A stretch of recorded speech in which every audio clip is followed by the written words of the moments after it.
What is going on, everybody? It's me, RDV here, flying solo for a little bit as Eric Breen is doing some other stuff. What is up? So many people in the chat right now. Not. Um.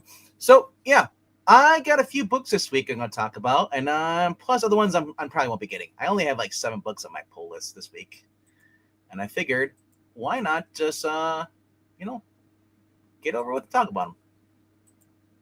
All right. Uh. Alrighty then. Uh, I'm going to share my screen. We'll get this going.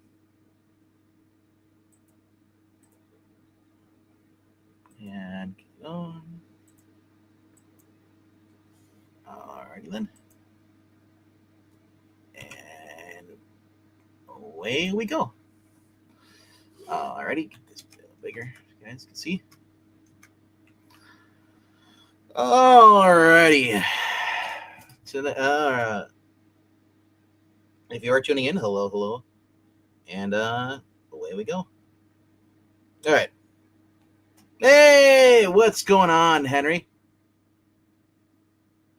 How are you tonight? Hope you guys are where you're at. It's not really kind of nasty outside right now. I got rain mixture with snow and sleet and stuff. It's just fun. All right, I still got a foot of snow on top of my roof, so yeah, it's gonna be fun to see what happens. Alrighty though, but my number 5 for tonight is a book that's come back and is featuring Ed Benes doing the interior art, and it also has one of my other favorite artists, or an artist, mostly artist slash writers, is Mark Silvestri. So, and I'm gonna scroll down to it and look, and show up. Number 5 this night is The Darkness, number 1. A new ongoing. They're bringing it back because they've been doing for the past year or so. They've been doing Witchblade with Margaret Bennett, and it's actually been pretty good, except for a few things I didn't like about it. But overall, it's been interesting. And yeah, we're going to have Mark Silvestri returning to The Darkness. Now, Ed Benes is only on this first issue, which I'm kind of sad and sent by. I would love to see him continuing doing interior art, but he'll be replaced, at least for the next 2 issues, by somebody else. Maybe he'll return. Fingers crossed.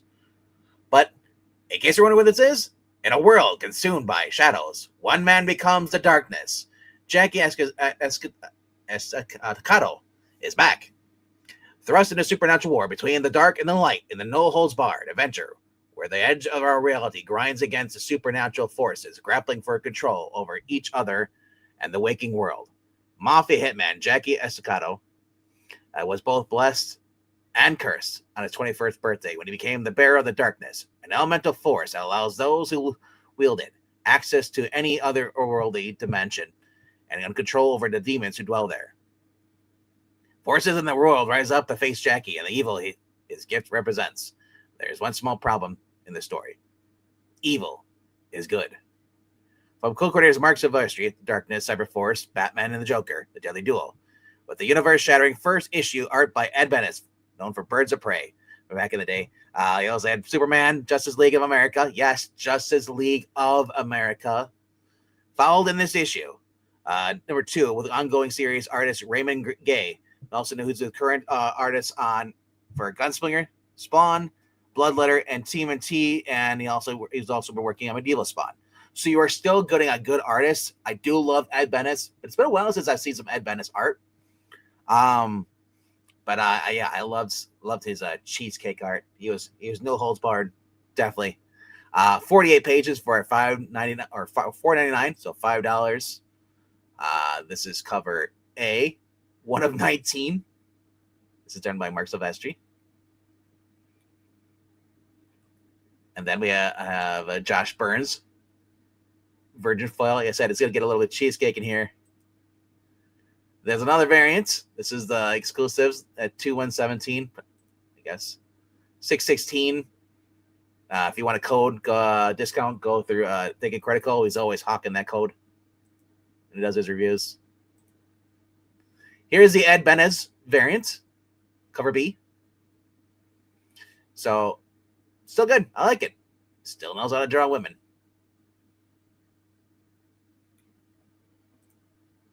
And then there's a David Mack cover C.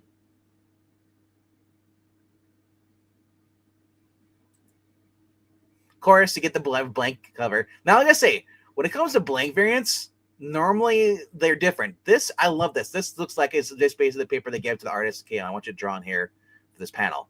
I love it has the lines here for guiding you. So that is kind of cool if you're going to take it to a convention, because it's different.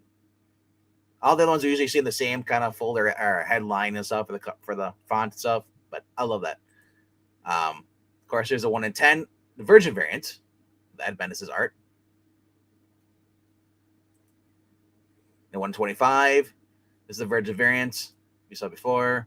Marco Silvestri 1 in 50 Virgin variant. Yeah. Holy crap! Undead Quinn's here. Haven't seen you out here in a while, buddy. What's up? And of course, you got 1 in 100 Ed Bendis black and white Virgin variant. Of course, 100 250 Marco Silvestri black and white. Yeah. And then here's Darkness, the Beast Foil Virgin by Shell Beast art. I can't. It's all bunched up for me. Yeah, Neil Cervantes. Or art by Tezco. That's what it was. Yeah. And then Comic Syndicate Comics and Collectibles, probably an online. Yeah. Yeah, Jason Turner. Wait, I wonder if Jason Turner. I wonder if he's related to Michael Turner. Maybe his nephew or cousin.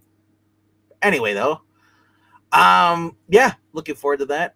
They list they don't show pictures of the other stuff, but honestly, this is connected to the ongoing Witchblade series. They even need definitely because it has Jackie's already been in there and it's already been confronted Sarah. They've already worked, and I never really read the original series. It just wasn't appealing to me. But man, Mark Silvestri writing, if it's anything like Batman and the Joker, dual enemies, whatever it was, or no, the Deadly Duel. It's right in front of me. Duh. I think it'll be good. All right. What do we got here? We got top 3 from Undead Quinn. Looking at Minor Arcana, number 12. Transformers, number 27. And a Bad Idea Comics. Ordained, number 1. You're multi-streaming. Well, so am I. I'm on Twitch and on YouTube right now at Geeky Puppet Show. But we are predominantly a YouTube channel. Snow, ice, slop, crap. More coming tomorrow as well. I hate winter. Yeah, the worst part is when you get the rain and then it's just enough where everything turns to slush a little bit, and then it freezes at night. So everything's just all ice. And yeah, if you have to go walking into these stores, good luck, man. I knew people that broke their legs, and just they just slipped in a Walmart parking lot. It's better off if you don't have to go places, don't do it. I mean, everything is made available to watch at home now. So we talk about the other day, we're talking about theaters, oh no, if Netflix buys everything, theaters are going to go into business. Well, here's the thing about living up north. I'm not going to a theater if it's shitty weather like this and ice on the ground, because I've seen people almost slip and just, I don't want to. I've always experienced myself. So anyway, all right, my number 4 for this week. Let's go down here. Is Gotham by Gaslight. Batman Gotham by Gaslight, A League of Their Own. That is number 6 as we scroll down to it, which is right here. Or A League for Justice. A League of Their Own is the Disney movie. I apologize. Good movie, though. All right. A League for Justice has quelled the rampage of Zod for now, but a far worse menace has been revealed. An ancient evil more powerful than anything any of our heroes have ever gone up against before. A creature that defies explanation A villain who simply is. Can the League survive an encounter with Darkseid? Find out in the finale of this Elseworlds epic. You see, $5 for 40 pages. Not really a big Elseworlds person, but honestly, it would intrigue me because this is a Gotham by Gaslight, which I have read. Good book, even good animated movie. Change it a little bit, but I love kind of 1800s, kind of like Industrial Revolution, Western slash, and then you put these guys in here and see how they change the characters slightly. So here's cover B by Brian Bullen.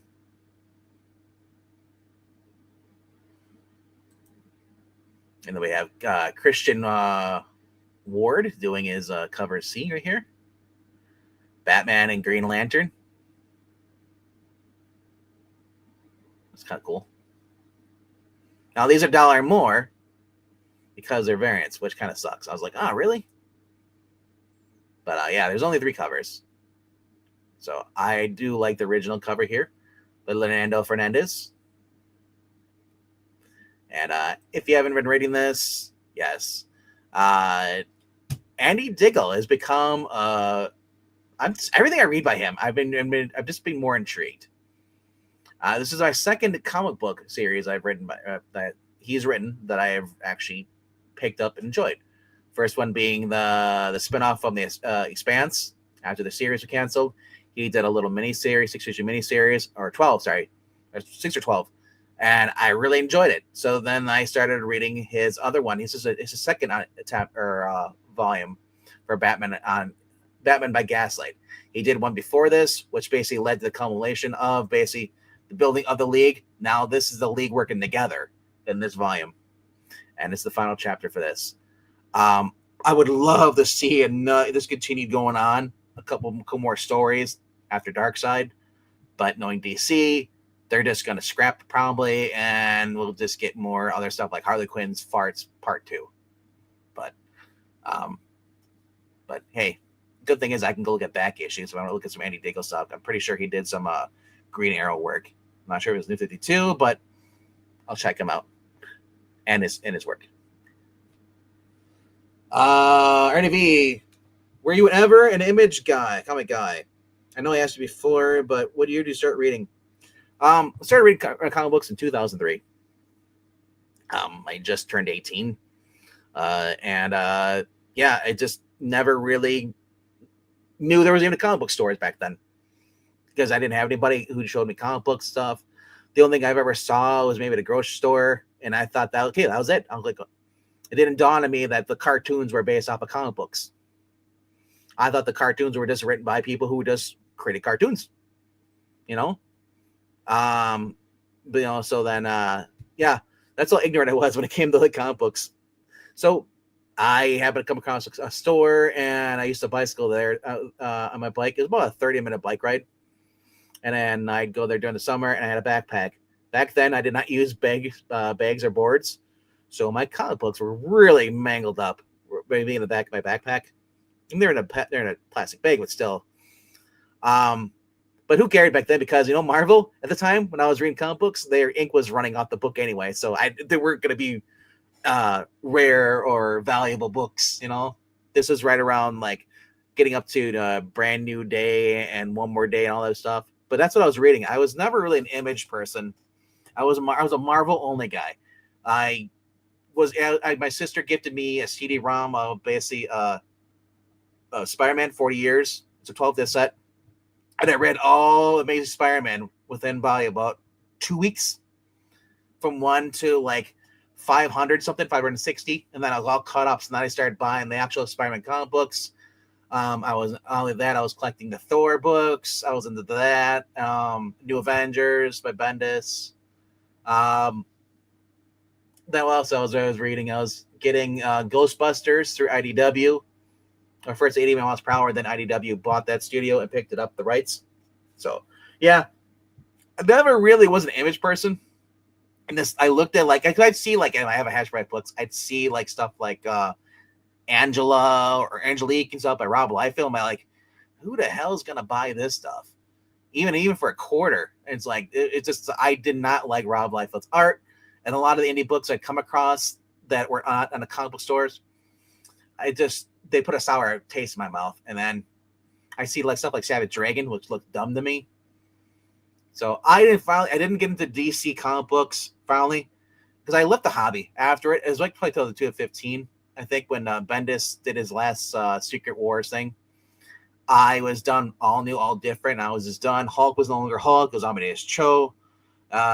Thor was Jane Foster, and I was like, Iron Man was now Ironheart, or about to be Ironheart, and just Spider-Man was just, I just hated everything that was going in comic books. I quit because I saw New 52. I thought about, hey, I'll go look at comic books, but then I saw New 52 and was like, wait, Lois and Clark aren't even married again, and now the first issue is him and a jean t-shirt, and then he sees her hooking up with another dude in her apartment.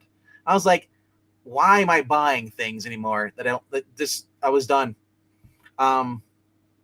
Came back in 2019 on a whim because, make a long story short, I came across Ingleteen's channel.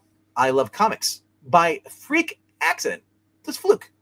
I was looking up because I was wondering, because I stopped going to comic book stores, so I didn't want to really talk to about comic books. So I looked on the YouTube, and I found a YouTuber named Linkara. He just happened to, when it popped up, when I talked to him, I typed in, was it One More Day Sucks or like that, Spider-Man, and I was like, holy crap, how many videos there were, because to me, YouTube was just for music. And then I saw people were talking about comic books, and I watched Linkara doing a presentation at some hotel. I was like, people go to these things at a hotel? That's just weird, and so what I recommend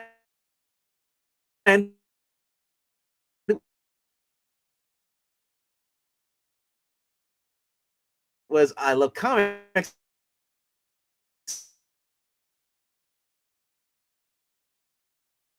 and it was live, and I was like, this is kind of cool, but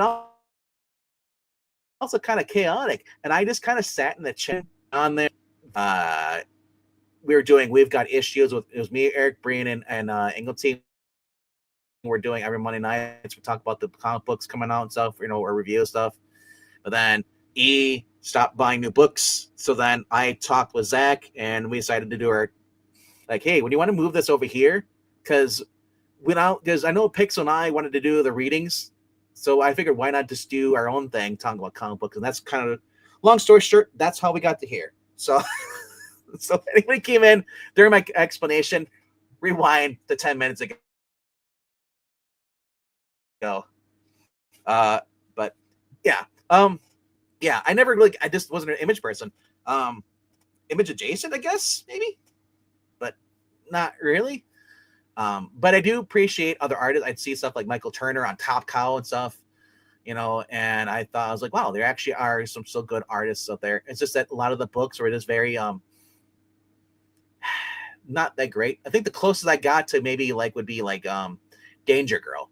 I think that might have been published through something, and it wasn't Image, but it was Image published it. It was a different, I forget what the subgroup was, but yeah, I really like that.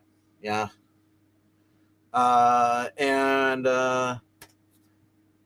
Yeah, I just recently started reading Ultimate Spider-Man, was it last year? So finally read through that, and I really came to like Miles Morales. It was because he was an Elseworld character, naturally growing up, but now I don't like him when they moved him to the main universe, and yeah, he's been shit ever since then. But all right. But we're gonna get on to, speaking of Ultimate, we're gonna get into my number 3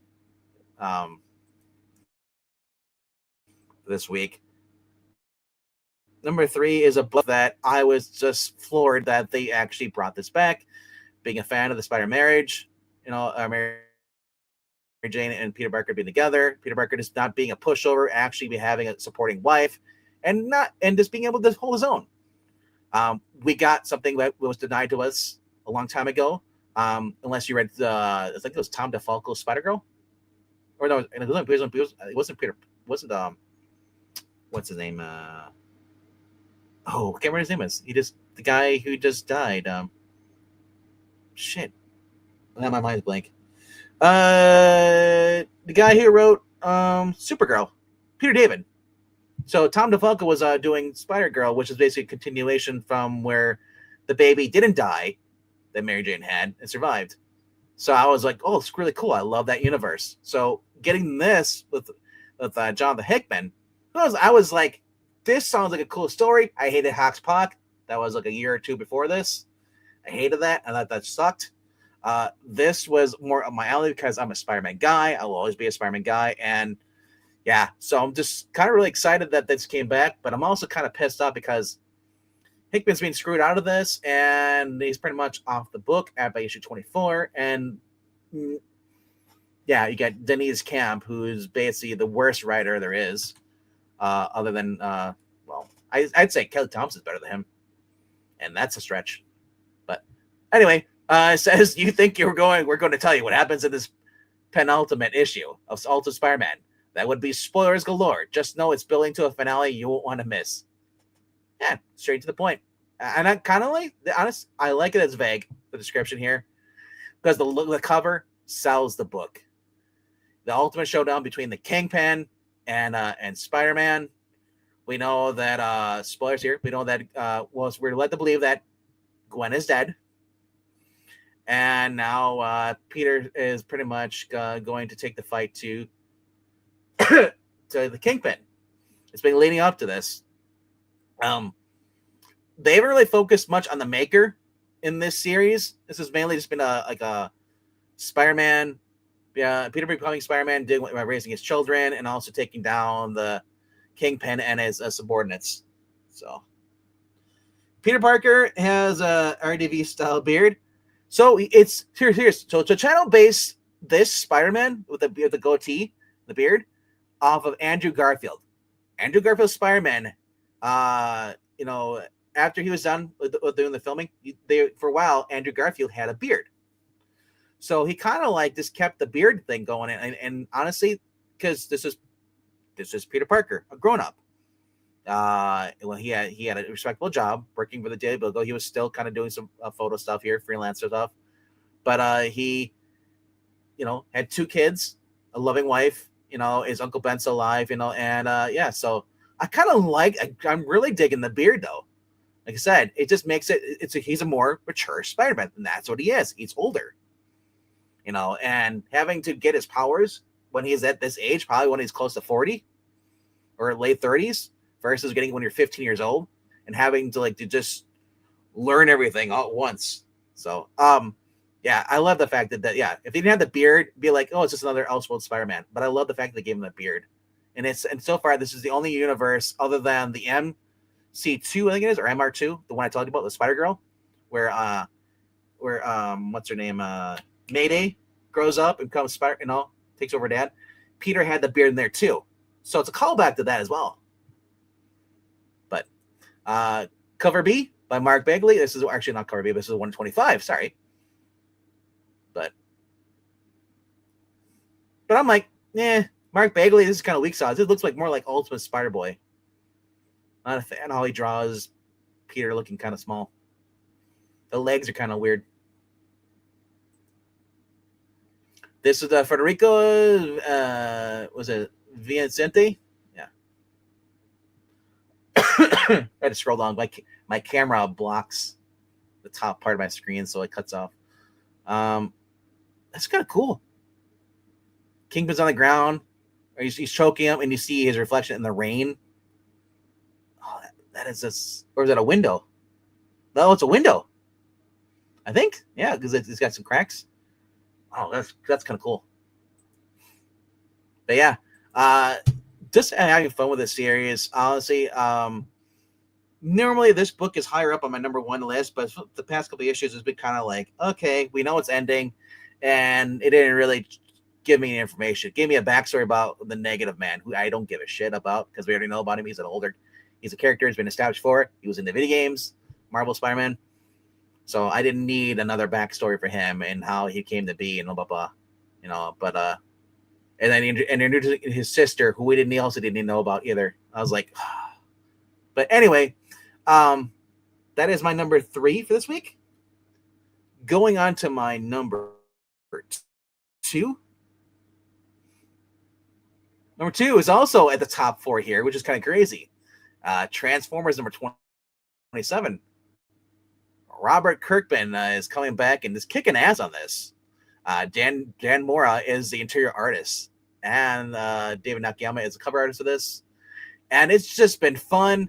I do again. Seriously, I have a love kind of hate thing, kind of with Daniel Warren Johnson. I love his previous stuff, everything he did with the Transformers, his Murder Falcon, all stuff. But I don't agree with him politically, so it's kind of like a Mark Waid thing. I love Mark Waid's writing, but I don't agree with him and the stupid stuff he does. So that's kind of like, oh my gosh. So I gotta give him respects, but I'm just so glad that Dan Mora is on this book, because I love Dan Mora's art. I loved him on World's Finest with Mark Waid. Now I get to see him drawing other things, because that's one thing when you find a real cool artist. You want to see, okay, what would it look like if you drew this person or this one? And sometimes they do that on their Instagram. But getting back to this Transformers is a book I've never really cared about. Transformers. I will not lie. When it comes to like the movies, the live actions, okay, whatever. But I did watch Generation 1, the first season of the Transformers, plus the 86 or 87 movie. I love Peter Cullen's voice. So just like when I read Batman, I hear Kevin Conroy's voice. When I hear Optimus Prime's break, it is Peter Cullen. Autobots, roll out. It's like I that's all I hear in my head, Peter Cullen's voice. And so the fact they're connected to G.I. Joe, another cartoon I didn't give two shits about, but Daniel Warren Johnson, I'll give him credit for this, doing the art and then also doing the writing made this just so much fun for a new generation. Not to insult the original cartoon, but I felt it was kind of like too kid friendly. This is more of a PG-13 versus the rated G. You're allowed to have people die, splat, something we were really wrong we were supposed to do back then, because, well, it would cause the cartoon to have problems because parents would complain. So when a Transformer steps on you, you go splat like jelly, or like a deer and explodes. There's meat chunks. So not only having this, we have Transformers, we have G.I. Joe involved in a shared universe. Robert Kirkman goes and creates Void Rivals and just combines more lore into this. We still haven't had Unicron yet, but I'm kind of like, oh, maybe we will with Void Rivals, hoping. And so as he says, Megatron strikes back. The Decepticons make their move to rescue one of their most powerful members from the Autobots. Yeah.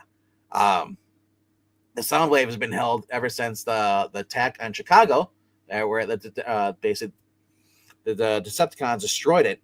We have Megatron left basically Soundwave behind.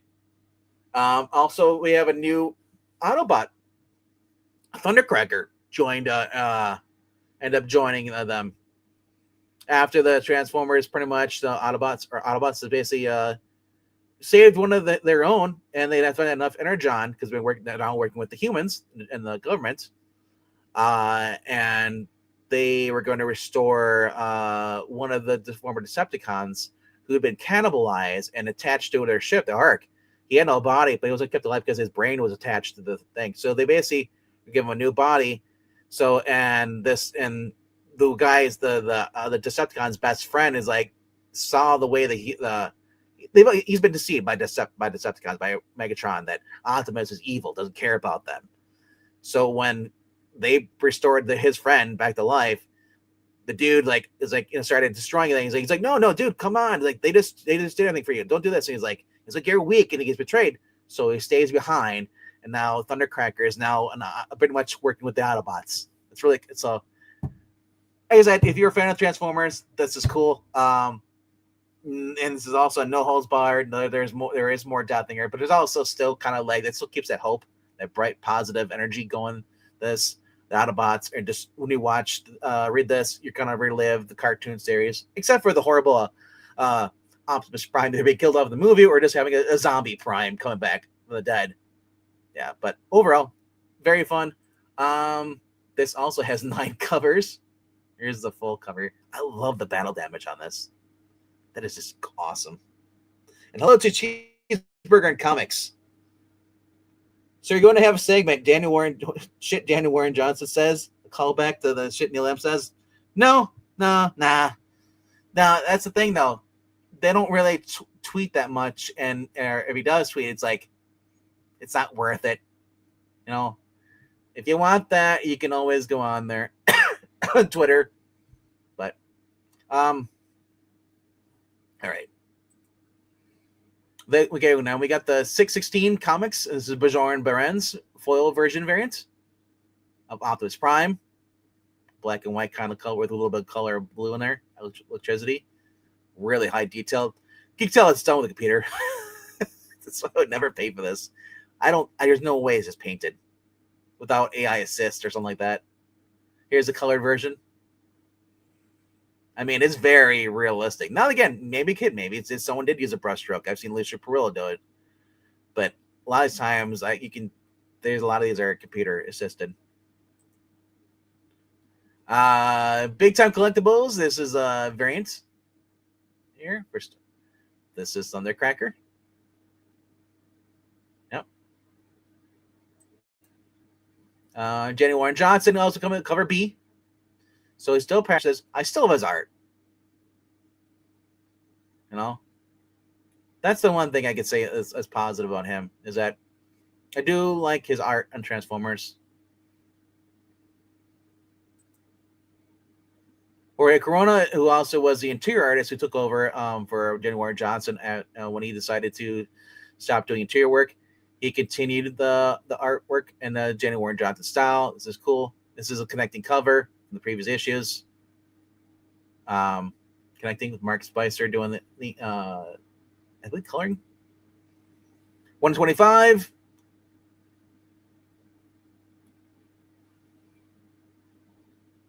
This cover just reminds like, hey, look at my cod piece. Thanks. That's what I wanted to see on the cover.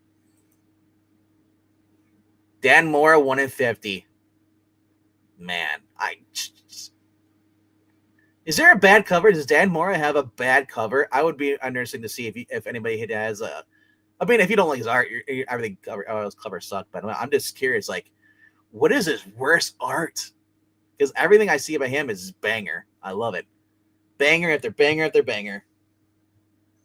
Soundwave was a cool design. There's a new Soundwave action figure that transforms. He does the splits and puts his legs over his head. It's kind of weird. It looks kind of like a stripper mode, but he transforms and turns into the cassette player. Iron Caleb 80? Iron Lion Caleb 80 variant. This is supposed to be Conan. King Conan sitting on the throne.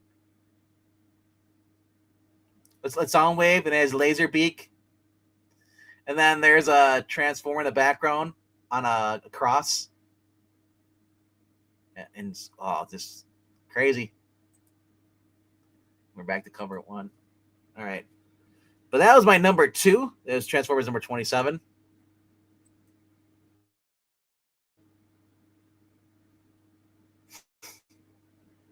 All right. We're going to get into my number 1 for this week. My number 1 for this week is Geiger, number 19.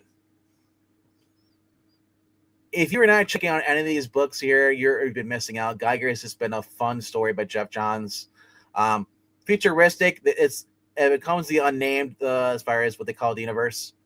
Geiger is at the very far end of it, in the long distant future, a post-apocalyptic world. Somehow there's a guy who had cancer, into a treatment, was able to absorb the radiation after the bombs dropped, and eventually we're on volume 2 here now at the miniseries, because they had the first volume with 6 issues, then a miniseries 2 issue. Now we're on volume 2, and he met this girl, Ashley Arden, who also shares the same condition that he has, and she's the glowing woman, and it's just a lot of drama and a lot of people who basically don't like Geiger, but when Geiger's still trying to figure out his world, his point is because his wife and daughter, and son, they're all dead. They long since dead in the bunker. It's just a sad thing, and he's trying to just find purpose. He has a two-headed wolf named Barney. I don't know why it only has one name, because unless it should be two dogs combined, right? Barney and Ernie, whatever. Anyway, it's confusing how that works. And then he has a guy who's going to Nuclear Knight, a guy who originally was his enemy, who decided to realize that seeing Geiger kind of like showed him the light. Sorry for the pun, but and ever since he's been devoted to helping out Geiger, and basically being like his humanity switch, making care more. And he has his own little pet called Zigzag. It's a zebra from the zoo, because so all of the animals still survived. Don't ask me how, because they must have been outside of the blast race, I guess. But anyway, it says a special spotlight on Ashley Arden, the glowing woman. Now on her own and off the grid, Ashley sets out on a harrowing personal mission to rescue children from traffickers, like the ones she was once hunted by. But her fury burns hot, and so does the trail of destruction she leaves behind, as Ashley blazes her own path forward. The threats of the unnamed universe begin to converge. Or threads. And the future of Geiger starts here. $4, 32 pages, cardstock cover. You're getting Gary Frank interior, Jeff Johns writing. Dude, I'd pay $10. This is a great book. Jeff Johns, a phenomenal writer. Gary Frank is one of my top favorite modern artists. I pop for Dan Mora, but Gary Frank, the way he just draws people realistically. Go check out the book he did with Jeff Johns, and this they did Batman Earth 1. That is just fucking phenomenal. Pardon my language, but it's just awesome. All right, and of course we have some of the covers here too, and Brad Anderson adds the coloring to the book and really brands it up.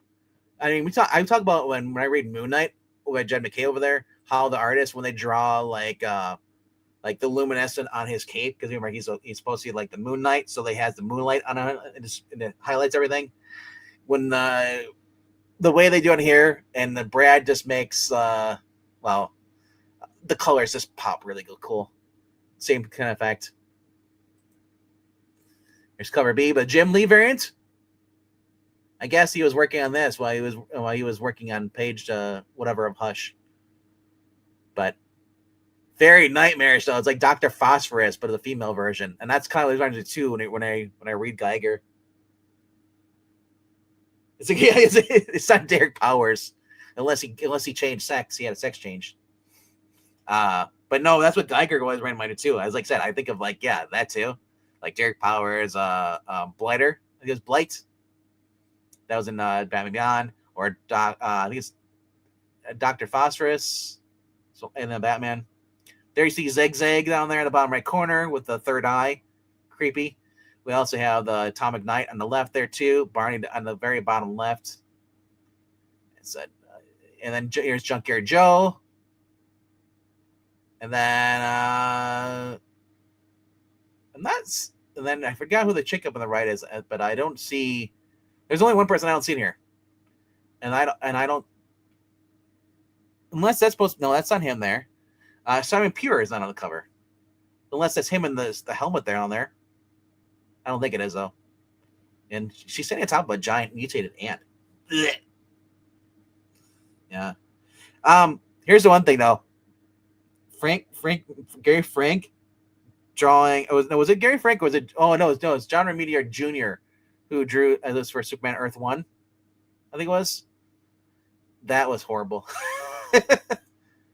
But Christian Alami, cover C. I don't know why, but I get like Doctor Doom kind of vibes, like towering villain over the city. And I just made you yell "city" out loud. Apologize, but yeah, this is a cool cover. And of course, the final cover. It's 1 in 50 Jim Lee, because Jim Lee needs that money, right? And the 1 in 50. Well, he doesn't need the money, but Ghost Machine will accept your donations. But yeah, this is my number one book. And here's the thing: when I first started reading Geiger, I really didn't care for it. Dark, depressing, futuristic, dystopian world. I felt Geiger was kind of an ass, and I didn't really care for it compared to like Redcoat, which has been complete opposite. Just like joke and kind of like a guy who basically doesn't want to be a hero, forces to be a hero. Geiger's the same thing. It's just a different personality, and he's forced to basically like it's like if Punisher went like crazy and like, well, not as always a part of my bad example, but I mean like someone who's like that has that they're so far gone, and it takes like usually you see the trope. It's like, well, the little kid lightens their heart and helps them become a good person. Yeah, and plus we had Junkyard Joe. Same thing, was just been phenomenal too. Yeah, but yeah, this is a glowing example of why you should be reading Ghost Machine books. Hyde Street's also really good too. Check out the horror stuff. Sisterhood is the other one too. Not the Sisterhood of Traveling Pants. No, not that one. Although that is a scary movie. But what else? Let's look at what else is coming out this week too. That was my top 5.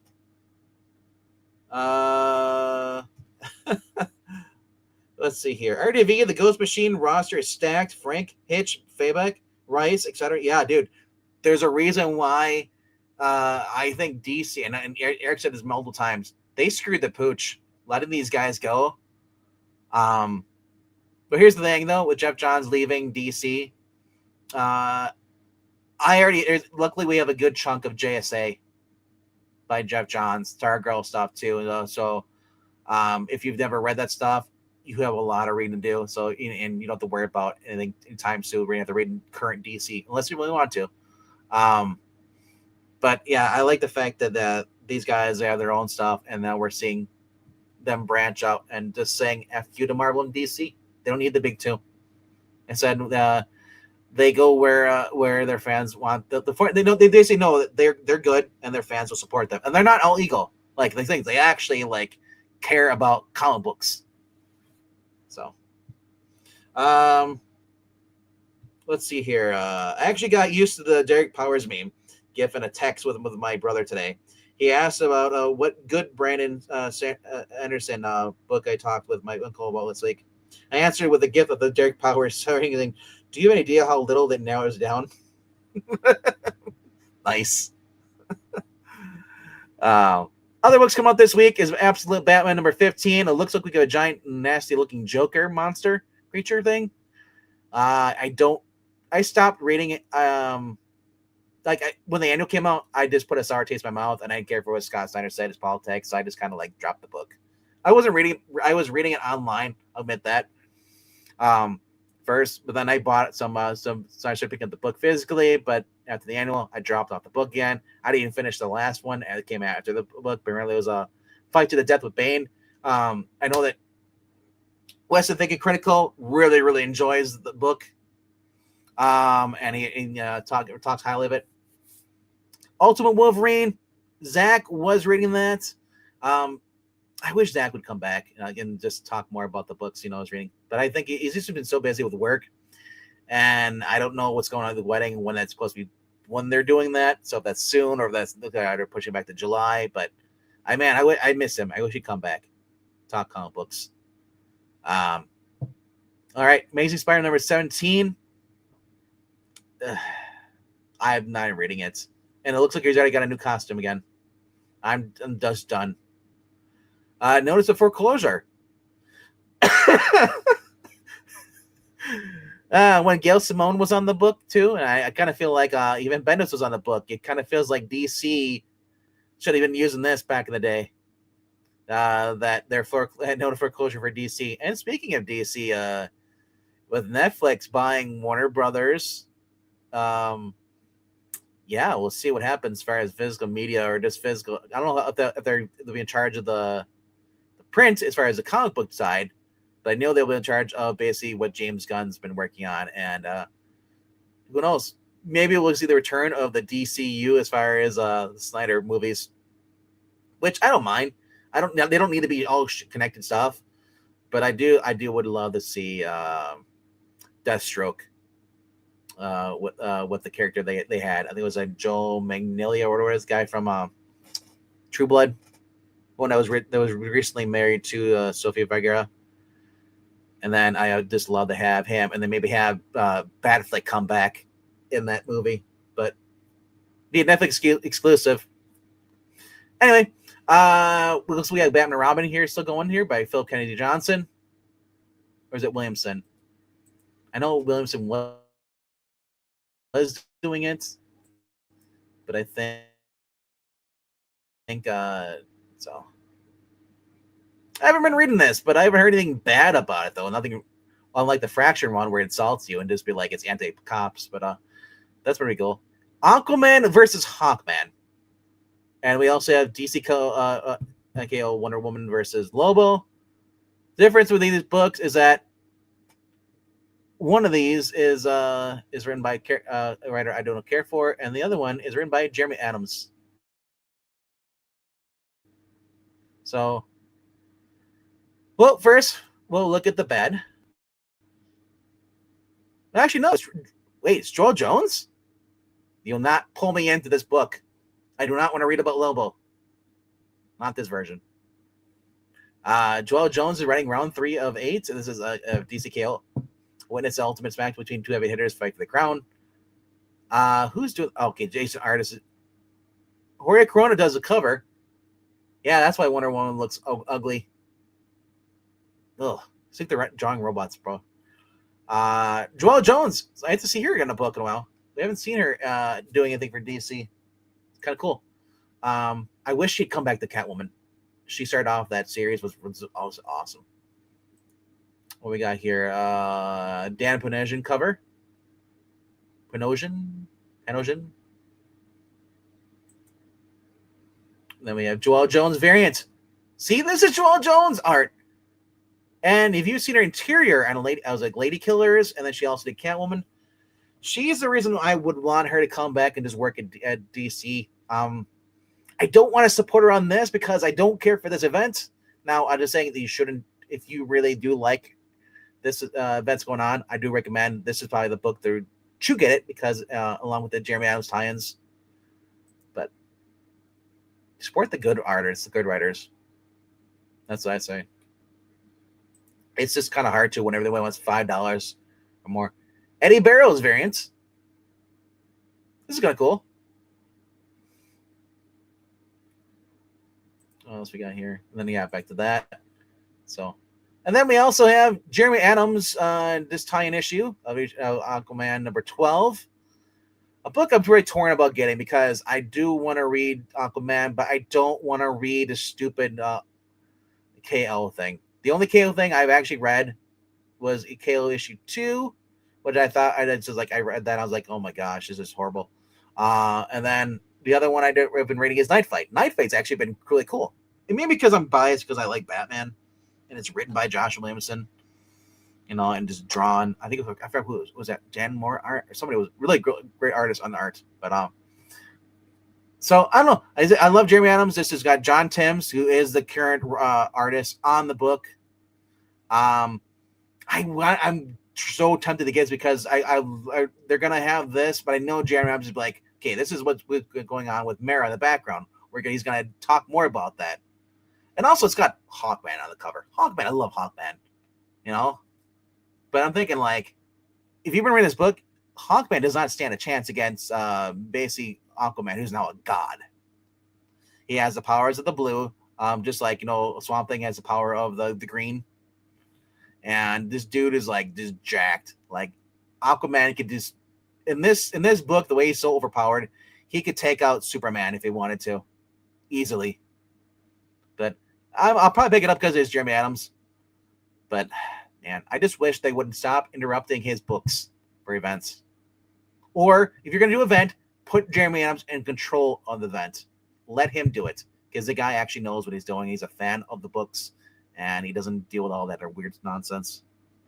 So that is number 12 for Aquaman. Oh, don't want to do the trades yet. But Turtles is coming out. Number 13, Spider-Man Wolverine.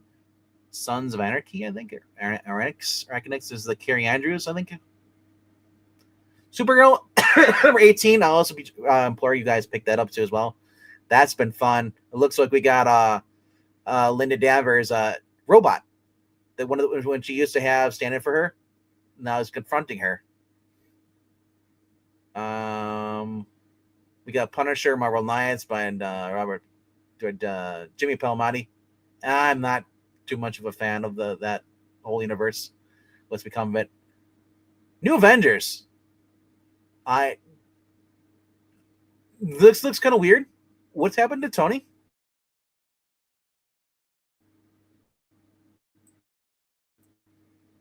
Is this tying into that crappy event? Oh, it is. The rest of the team takes a girl strain. Kill Lamati? Oh my god.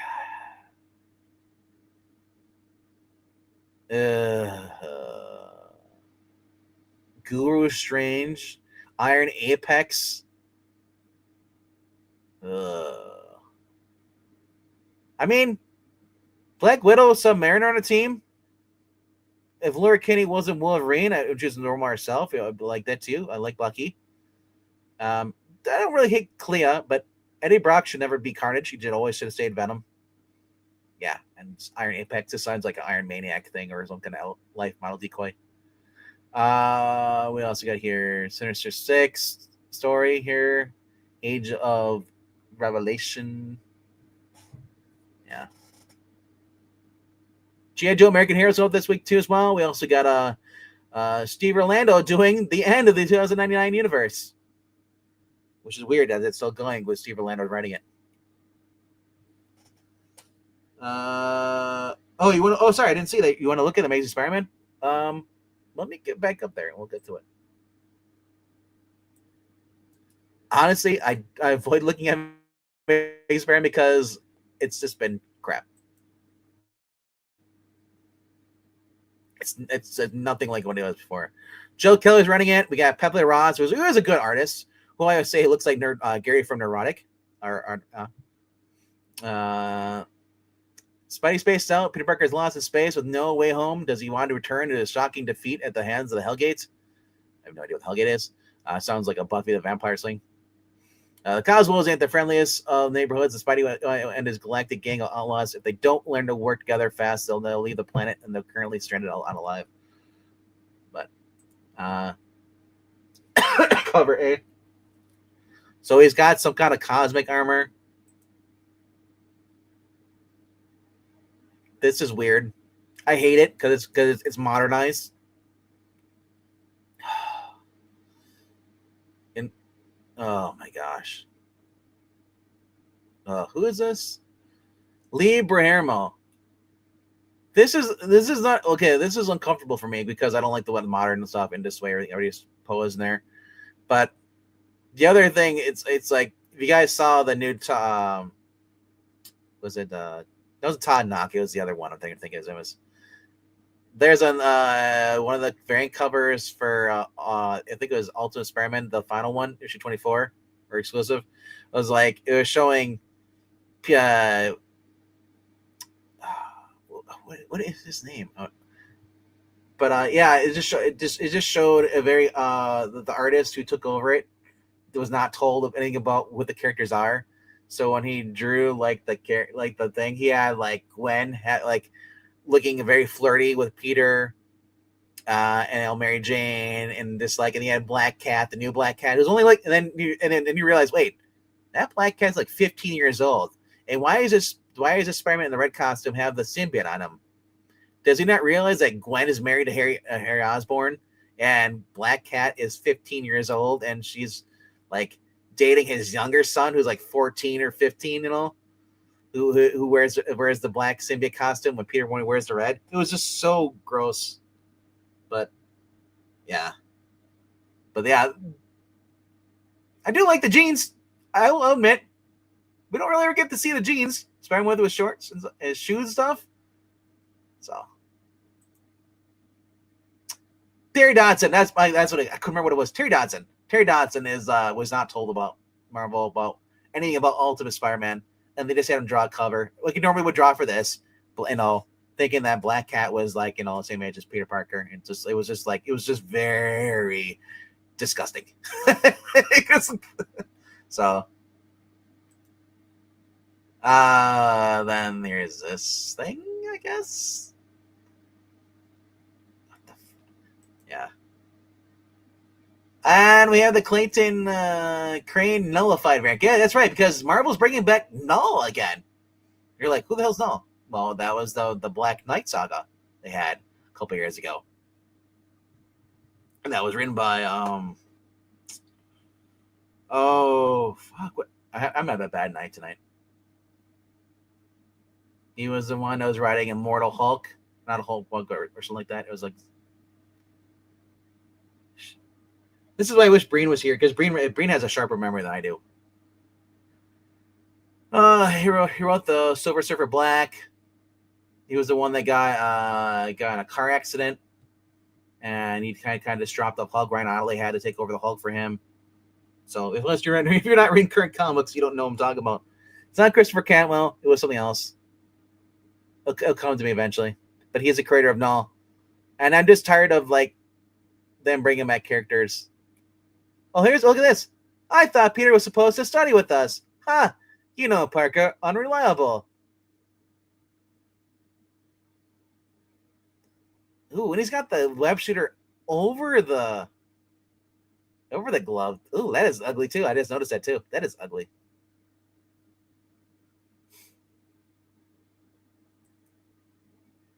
And then here's the Stefano Kasem covered. Is that supposed to be Gamora? Or just some hot babe? Random hot babe. And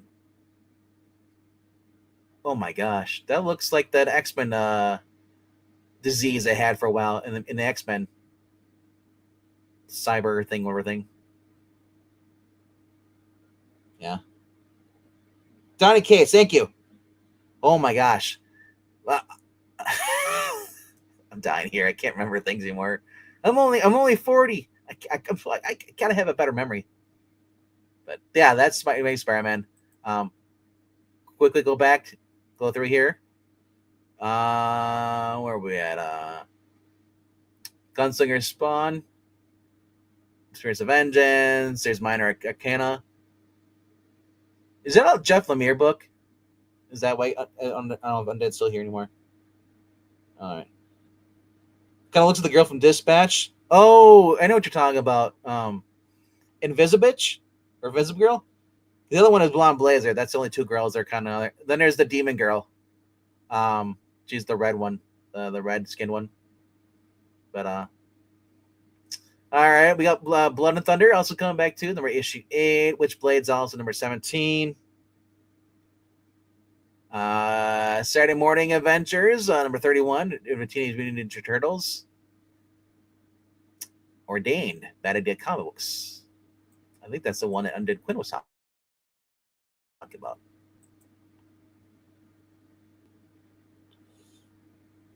Drew a name, blank, and then the only remember of him. The only thing I did with Marvel was the Iron Man correctly during his Null event. Yeah. Donnie Cates is another one I don't agree with politically, though, but Donnie Cates, man. Gotta give him credit, man, for what he did with the books. He did that, I think that was him that did the Iron Man Infinity book, or it might have been Jen McKay, but yeah. All right. Robert Venditti's on this. That's no wonder he's looking at this book. Trevor Hairsine, who wrote Deceased, artist on Deceased, and also on X-Men. 10-time Eisner Award-winning colorist Dave Stewart from Hellboy, Star Wars, deliver brutal, no holds barred action crime comic that'll leave you breathless. Father Royston Craig became a priest late in life, but he's determined to make up for lost time, along with his regular duties of his St. Louis church. He also performs the prayers for the last rites to patients on their deathbeds at a nearby hospital. One day, he's called to give those sacraments to Cormac Byrne, who doctors say won't last the night. Byrne, like many others, has turned to God only at the end. He hasn't been to church in decades. Father Roy is eager to hear his confession, but what starts as petty crime from a lifetime ago quickly becomes a horrifying litany of gangland violence and killings. Cormac Byrne is no ordinary man. He's, in fact, the head of an Irish mafia. God offers forgiveness to all those who repent, and Father Roy completes his task by absolving Byrne of his mortal sins, leaving the man to die in peace. A until the next morning when Byrne makes a miraculously medical recovery. No longer at death's door, Byrne is quick to return to his old ways. It's business as usual, and he's got loose ends to tie up. First things first, kill the priest who now knows where all the bodies are buried. But Father Roy's collar wasn't always white, and Byrne is going to learn the hard way that Father Royston Craig was once Chief Petty Officer Royston Craig, former Navy SEAL, who found his faith in the midst of a battle. Now Father Roy must face vicious gangsters, corrupt cops, and his own inner demons if he is to survive. And while he will be forced to tap into a violent skill set he thought he never had to entertain again, uh, uh, one thing Father Roy will not do is kill. Damn it! Get another book they add to the pull list. Hello to Jay Carguth. What's up? Yeah. It's 1 of 13. You know, it was ironic. It says bad idea. It was a bad idea for me to read this because I wouldn't have picked it up and I would have saved money. But now, yeah, second printing, some variants. Not a fan of this one. Charlie Adler, not a fan of his art, and it's okay. I don't like it upside down cross, so I find that's very offensive.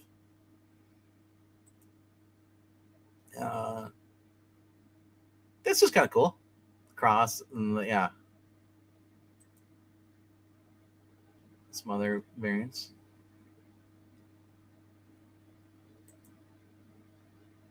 Ugh, that's bleh. Gross. Declan Shavy, if you don't know who this guy is, Declan Shalvey, he's the guy who's been writing the current Terminator book at Dynamite. Also Thundercats as well. Alex Maleev, metal variant. That's kind of cool. Yeah, and then Trevor Hairsine variant. New York Comic Con exclusive. Black and White Virgin. Yep, there's number one. Yeah. So yeah, I'll probably check this out. It probably won't be as good as it sounds it is, but you never know. There's Terminator Metal coming out this week too. What we else here? Vepra Armageddon, Thomas Sinofsky, who's getting his run in there. Facsimiles we got. Fantastic Four, number 12. The Hulk versus the Thor. Hulk versus the Thing. It might be some clobber time. Really Planet number 7. So we got here Street Sharks. We got Grave of Time. Captain Henry and the Graveyard of Time. Dark Horse book. Miss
Alrighty then. Let's see here.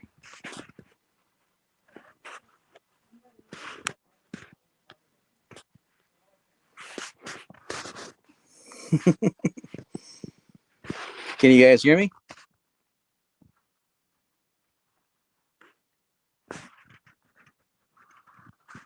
Yes, no, can you hear me? I'm live right now under my phone, if you can hear me.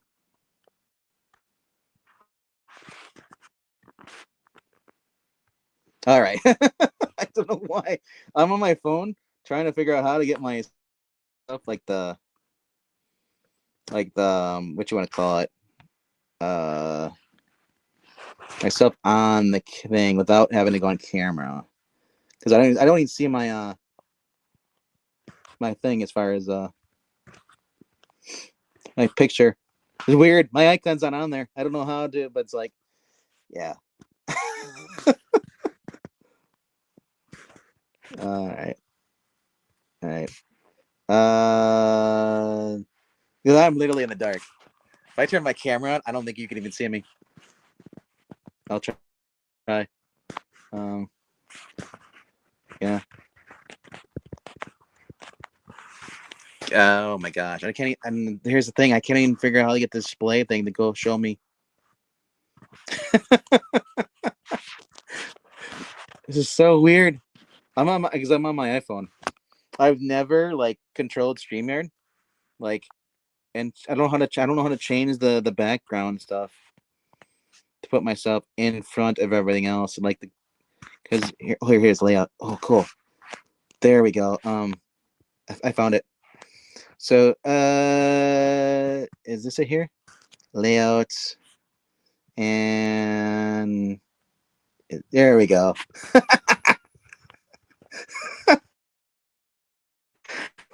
Oh my gosh. I apologize.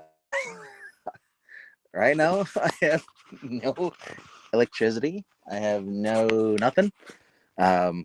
Yeah. Let's just say this sucks, He-Man. This is horrible. I have nothing to do but talk to you minions. Yes. Yeah, I'm literally in the dark here. We've had freezing rain and the power just kind of went off on me. I was like, it kind of woke me up because I was trying to fall asleep a little bit too. Because I'm like, one thing about sharing my screen, I don't have to be on camera, so I can just kind of relax in my chair. And I was like, oh, it's kind of warm in here. And we've been having freezing rain, sleet and stuff, snow, and now we have no power. And I don't know how much longer will be before the electricity turns back on, but I'm so thankful that I was able to figure out how to do StreamYard on my phone so I could get to and be here with you guys. And so I'll probably end it probably right now because I can't really screen share and stuff.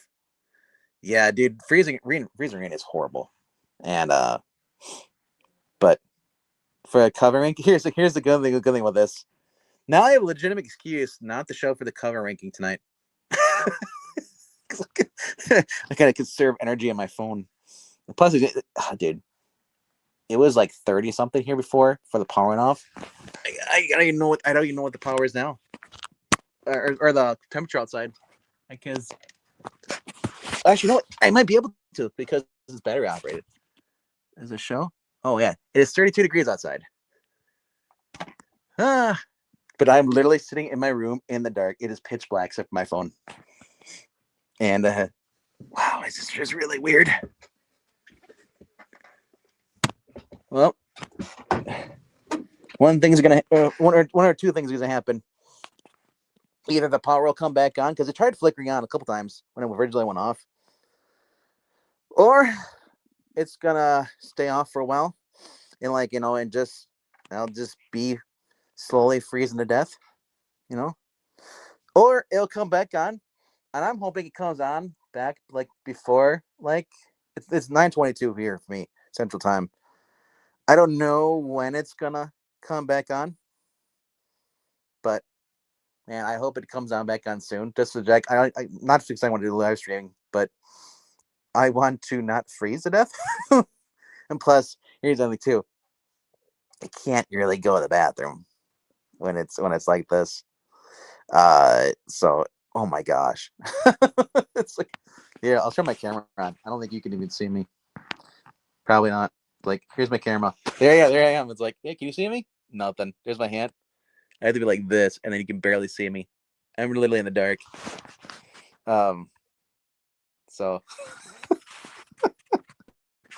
bundle up and stay warm. Dude, honestly, the last time I lucked out, like, was it not this past Saturday, but the Saturday before, when we got that foot of snow here? Like, there were people in, like, the other part of my city that literally had no power whatsoever for, like, 3 hours. And I was so thankful because I didn't hear about it until I went on, like, a Facebook group, because, like, that's the one thing about Facebook. A lot of people don't use Facebook because it's like, oh, it's so old, and, like, only old people are on there. But here's the thing about Facebook: there are Facebook groups in there, and one of them is, like, from my town area, so I get updates from people who live around me in my neighborhood. So that's why I find out about things like power outages out and stuff. Where it's come back on. But find some candles. My luck, I burned the house down with candles.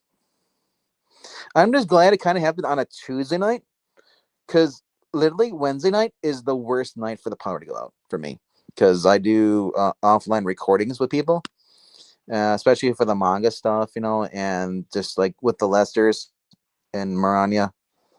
Yeah, it's pitch black. Yeah, they're like, "Where's Venkman?" He's like, "Yeah, you can't see me here."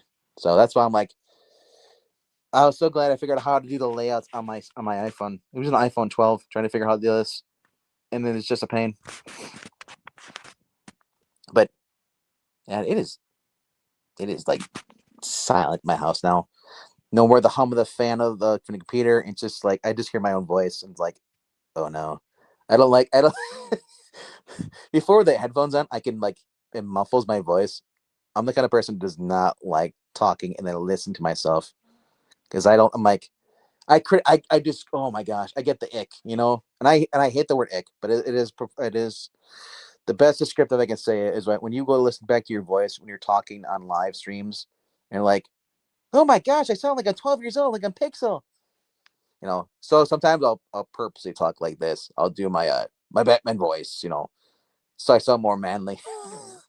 Otherwise, I sound like Skeletor. I'm so high pitched. I'm amazed I still got 8 people watching this. Like, I literally, because I'm with no brain. Brain kind of, like, bailed on me last minute. He said he'd be late, and he hasn't showed up. Um, and yeah, it's just been kind of me. But I'm glad though we got through my top 5, and I went through most of the books. The only thing the trade you saw was on the thumbnail, but you're really talking about. There's a Wonder Woman book coming out for trades. It's like sensational, but like as we were talking about it last night, behind the scenes with Marani and Breen, the early Wonder Woman stuff is not that great. Can I do this? Can I make the? Let's see here. Tall. I could. Cool. I could still do options on here. I don't like that. You guys cover me. So here. Yeah. So, what was the other trade I saw? Oh yeah, the Marvel Toon one. I think it was, yeah, it was Spider-Man. I don't think it was Marvel Tales. No, it was Marvel. Yeah, it was Marvel Tales, or was it Marvel Team Up? I can't remember now. Yes, RD's live power outage hangout. If you're just tuning in, I've lost all the power. Curse you, He-Man. Yeah. Yeah, thank you, Team Up. Thank you, Henry. Yeah, so I have. I don't know, dude. The Team Up was only, I think it was like $100 instead of being $125, 150. But yeah, Marvel Team Up. Honestly, if my store or one of them has it, I'll probably pick it up. Um, but yeah, dude. There ain't much out for trades. There was I think what was the other one I saw that was collected finally? Oh, what's going over last night? I'm trying to remember. Oh, yep. Oh, but it's, yeah. Marvel RDV Team Up. I got robbed by winter crap. it's it's it's it's the gods are working against me. It's a conspiracy. They don't want me to be live on the air talking about myself. Just when everything was going smoothly, something always happens. But hey, at least I'm not on a delay, so you can hear me. And yeah, man, imagine this happened there in the middle of an auction. They'd never hear the end of it. Uh, but let's see here. I can share. What's it? Overlays? Ooh, I can do overlays. I can do video clips. I can play like intro stuff. I can upload videos through my phone stuff. Kind of cool. Chat here. Donald Trump pulled the rug. Oh, let's see here. Presets. I have a. Oh, that's right. Yeah, StreamYard allows me to teleprompter, so only I can see talk about. I can just read the teleprompter, like the like you see people's speeches. Oh my god. Yeah, but I don't know when my power's going back on. Well, is there any books you guys did see before I was just kicked off line?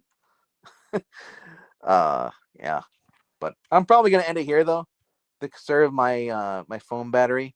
I'm at 94. I'm not 94%. Luckily, I have my phone charging all the time, so it's at 100% was. But yeah, dude, I apologize for this. This is the most awkward thing I've ever had to do. Like literally, how to figure out to get into StreamYard through my phone. My previous phone was an iPhone 6, so I'm so glad I updated 12 because it would not work with StreamYard. As you can see, you can't see me. I'm just sitting in the dark here. You can see my hand a little bit. I'm like John Cena. There you go. You can see my eyes a little bit. Freaky. If I get close enough. Yeah. What if I change my background? If I change the layout, will it change the make it brighter or darker? Let's see here. Put a logo up there. No, there's Andy brightness at all. That's just that. But oh man. Background.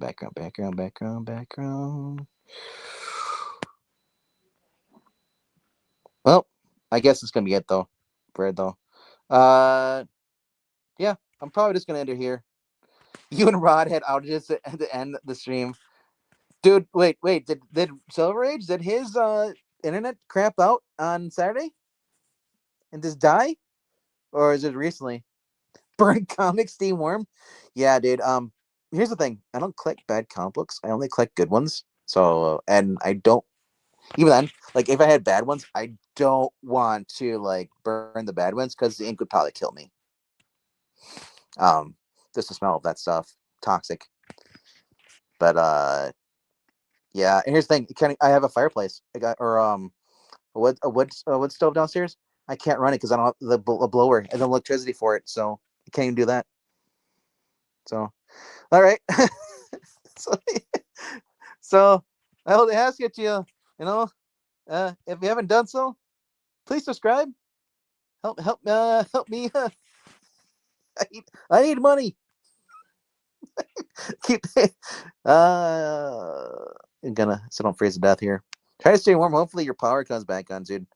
Here's the thing though. Like I literally the minute the power goes out, it always I don't know what it is. It's like this the world worked against me, but now I have to use the restroom. So I'm probably gonna end the stream here and head to the gas station, which hopefully that has power. Cause yeah, I'm not gonna use the restroom here. I can't flush. Or I might get one good flush because I have water in the tank. Joys of having no internet. Or I mean not internet, yeah, no electricity. But dude, but thank you all who showed up.